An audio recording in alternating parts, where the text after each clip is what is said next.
ஐயோ அம்மா, முடியலையே, வயிறு வலி தாங்க முடியலையே, கடவுளே. ஐயோ, மறுபடியும் வயிறு ரொம்ப வலிக்குது. என்ன ஆச்சு இவனுக்கு? நிறைய வாட்டி போறான் வரான். ஹே த்ரு, என்ன பாத்ரூம் போற வர என்ன ஆச்சு உனக்கு? வயிறு ரொம்ப வலிக்குது அண்ணி.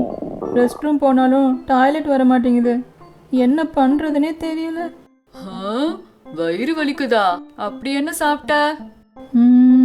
நான் ஃபஸ்ட்டு 2 சமோசா சாப்பிட்டேன், அப்புறம் ஒரு ஐஸ்கிரீம் சாப்பிட்டேன், அதுக்கப்புறம் ஒரு சில்லி மஷ்ரூம் சாப்பிட்டேன், அப்புறம் ஒரு ஸ்ப்ரிங் பொட்டேட்டோ சாப்பிட்டேன், அதுக்கப்புறம் ஒரு ஃபலூடா சாப்பிட்டேன், அப்புறம் அப்புறம் அடே அப்பா, நீ இவ்ளோ சாப்பிட்டியா?